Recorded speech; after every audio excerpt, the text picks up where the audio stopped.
Hello, my name is Mariana, and today this is a reading for the collective for this 1111 portal. So, because it is a collective reading, I'm doing it with my big combined deck of tarot cards and astrological oracle cards. So, you see both of them here in your reading today. In fact, we do have a card from the astrological oracle deck ending this part of the reading, at least, which is actually tying the entire message today because just one interesting thing that I want to share before I show you the cards and share this message. As soon as I began shuffling the cards, three cards came straight away, all of the three together, and they were the Moon, the Magician, and the Two of Cups. And I had this intuition or this strong feeling that the three of them wanted to talk about love, the expression of love, not just in a higher octave, in a higher dimension, higher realm, but also how it expresses, how it manifests here on earth in relationships, right? Love, relationships. And so, yeah, I was not surprised to see that the second card here was the Lovers. So we are talking about love, but this is not a typical regular love reading. This is not supposed to be kind of like this fairy tale like story. In fact, it wants to focus in you, right? You as an individual before you can devote yourself to another, before you can enter a relationship, before you can give yourself to somebody, right? Or even like enter this exchange, enter this dynamic. And the thing is, in a higher realm, there is this interesting thing happening. And I want to say it has to do with the new teacher message that was coming up in the collective readings a while ago, a few weeks ago. It is also here, but it wants to be almost like this survey or this analysis or this, it's not study, what is the word? Like evaluation of how we're doing as individuals and how we are standing our ground, how we are being very integral with our own beings and not,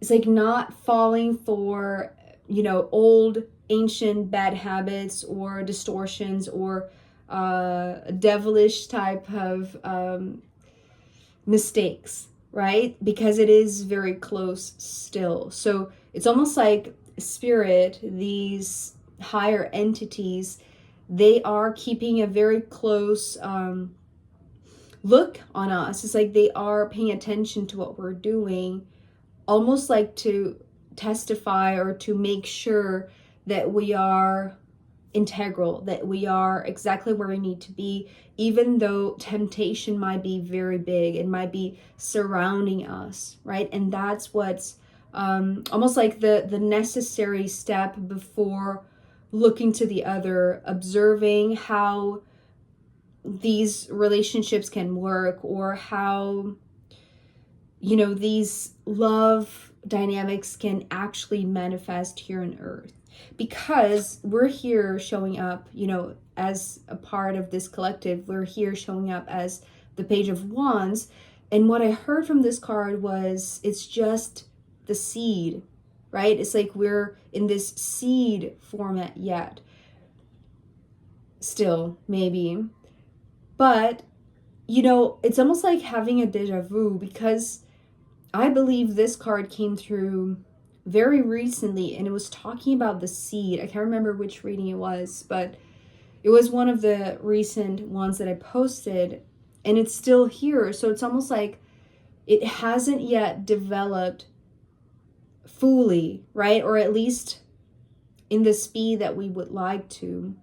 And so with the Lovers, which is talking about the love, but in a higher frequency, in a higher dimension, it feels like this seed, which is almost like this initial spark, this initial, it's like the the initial burst of, like passion or desire, or this instinct to want to be with another, right? It's almost like it's here, it's already happened, but it feels like the more time passes, it feels like the farther away we are, at least from this, right? So it's almost like here, as humans, we don't have a clue, or at least we don't have like a manifested example, or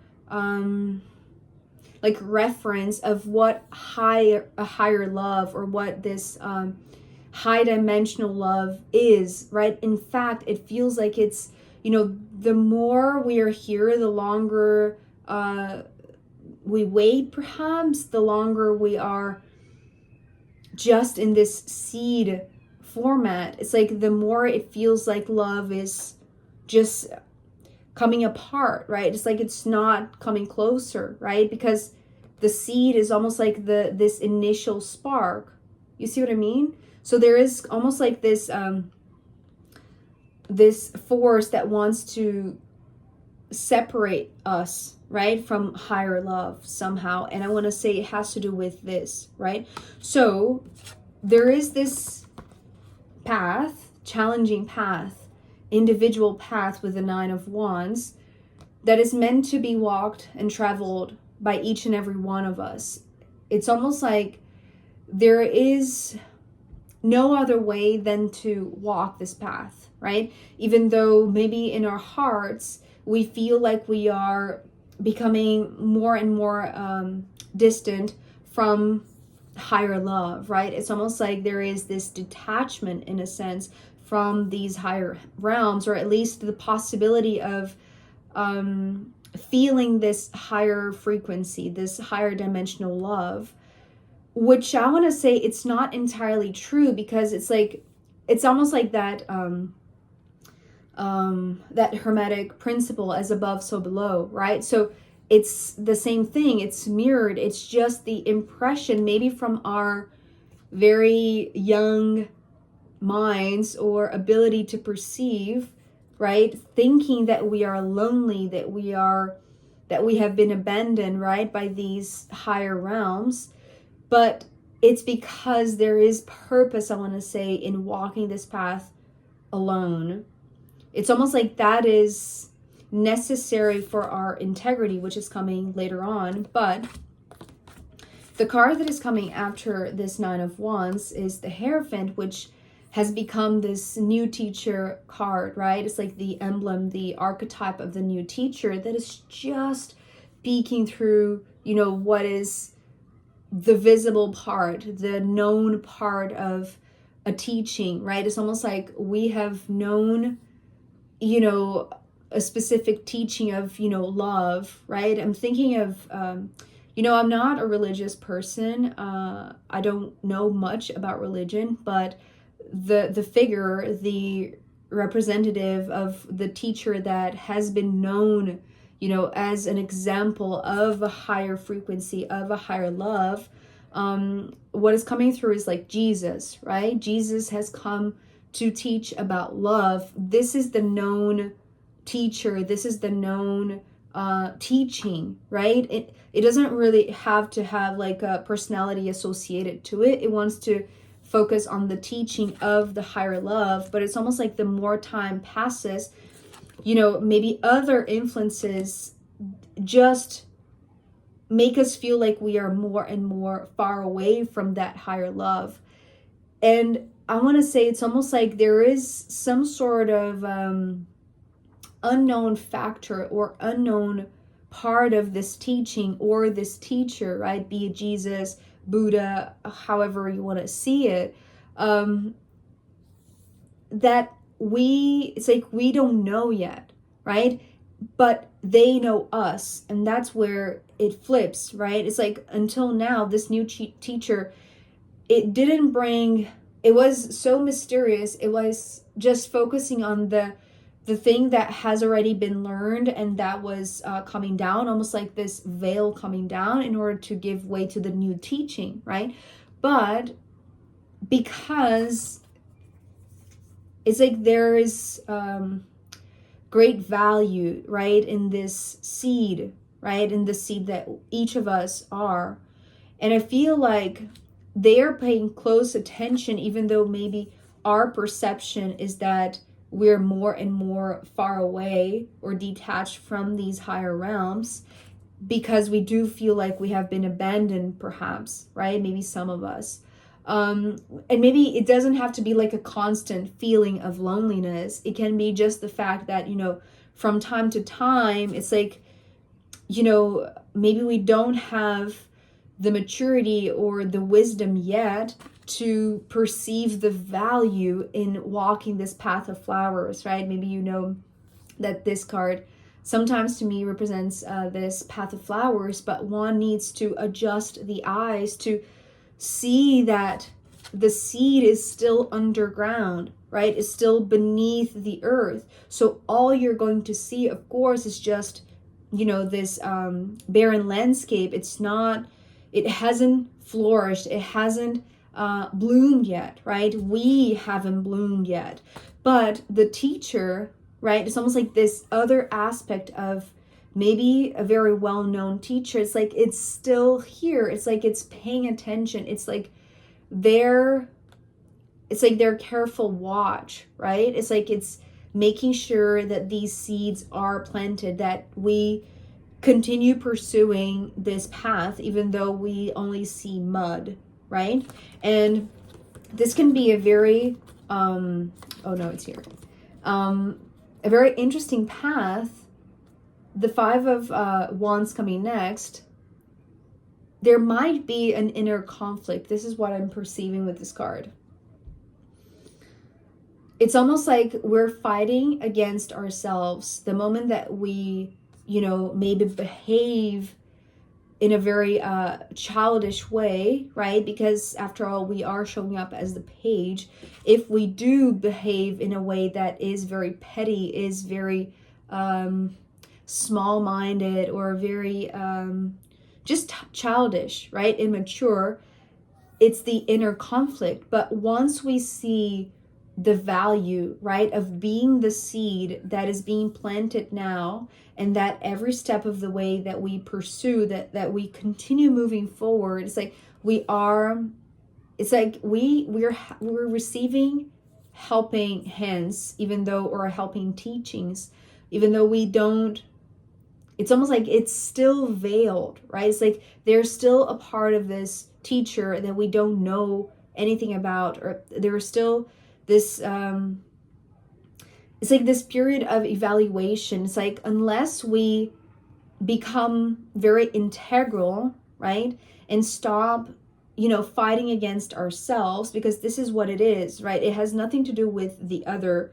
And maybe that's the reason why we're perceiving perhaps this detachment or this distance from higher love, right? Maybe because we are still treating our relationships in a very childish way, because what we're meant to be doing at this time is nourishing the seed, even though we cannot see all of the fruits of that yet, right? It's like we have to stand our ground.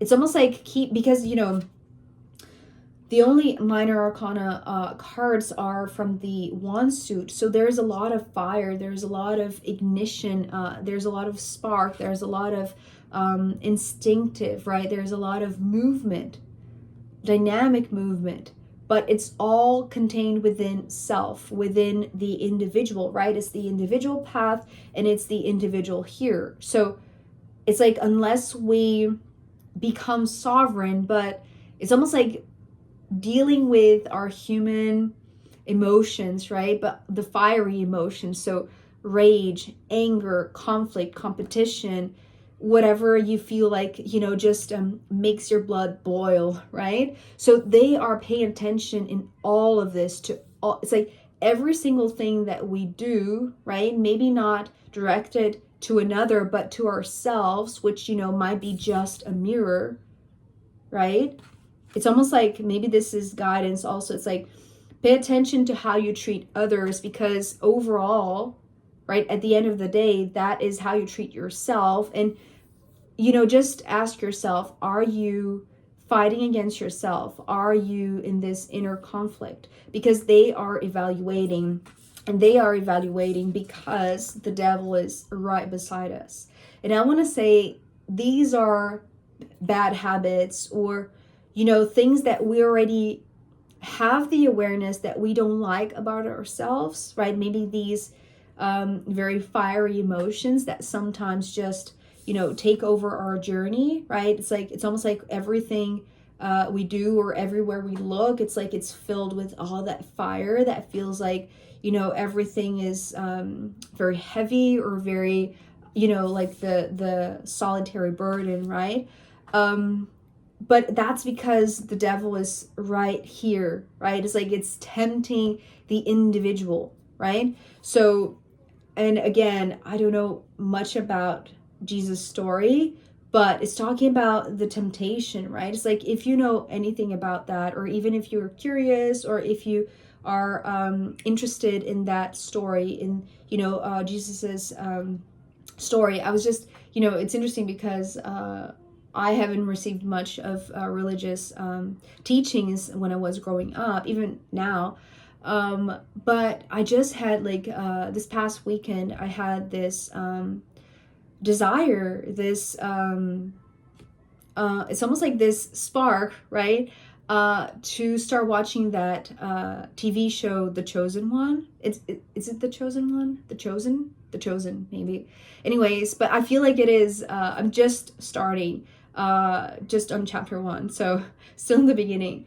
But isn't it about Jesus' story, right? I feel like it is. Okay, so here it goes, right? If it's almost like there is this teacher that is paying close attention to what we're doing with our integrity, right? With ourselves, in regards to a very close temptation that is, it's like so nearby that it's like it would be very easy for us to fall for that once again, right? But here we're ending with a card that talks about the descendant, right? Which is a point that everybody has in your personal birth chart. And it talks about the 7th house. So it starts the 7th house, which is the other, right? Partnerships and marriages and, you know, societies, or these very significant partners that are in our lives, that they are meant to be our mirrors, right? They're meant to show something of us that we haven't seen, right? That we don't have a clue, but we can only look in that direction if before that we look at ourselves and deal with this temptation. Otherwise, we're just going to project onto the other everything that we haven't dealt in ourselves, right? Within our own emotions, within our own angst and rage and whatever, right? So the devil is really close by. There is this attention coming, or like this evaluation coming from the new teacher. It's almost like they're here to say, you're not alone, right? Stop thinking that, right? It's like having a little bit of this tough love type of posture, right? Or approach. It's like, you're not alone. You're not, we are not growing apart. Being the seed is also part of this beautiful path of flowers, but before the flowers can bloom, there is a lot of underground work that needs to be done, and that is self, right? So deal with your devils, deal with your monsters, deal with your troubles and bad habits, and, you know, I'm hearing compulsions, obsessions, maybe. I heard compulsions. Before you turn to the other, before you, it's almost like before you expect anything from the other, or, you know what I mean? It's like, don't expect anything from the other, or it's like hold that urge, or that, almost like that habit of projecting something that is purely yours onto the other, right? This is just the devil, right? It's almost like embrace the devil by admitting that it's there, right? It's almost like that's why this teacher is wanting to be here, right? It's almost like go back to how Jesus dealt with the devil, and it's like there is a teaching, maybe there is a hidden part, you know, something that is beneath the surface in that reaction or that choice, right? How to deal with something that is, you know, a very bad temptation that is so close to you, right? That could potentially harm or affect or infiltrate your ability to become this integral being. And then, of course, how that would affect your relationship, right? So there is a beautiful potential here, especially because the bottom of the deck is the Ace of Wands, so more fire, right? But here is the seed. Here is the thing that each and every one of us carry inside, right? This potential that wants to come to life, right? It is very dynamic. It's meant to create this fire within, but it's like, how do we deal with that? How do we learn how to play with the fire without being burned by it, without feeling burdened by it, right? The potential is here. The potential for this higher love is here. It's like we are being watched over by the teacher, right? We have no reason to feel like we are alone. And then we can, you know, face our partners or look for love or open ourselves to partnerships, right? Significant partnerships without projecting the distortion. So that's interesting. That's a really, really interesting message. Okay, so I am going to pull more cards to see where this wants to go. And also I'm going to pull from the astrological runes in the extended reading. So if you want to join me there, I'll be very happy to see you. You can find link down below. If not, I'll see you next time. Okay, bye.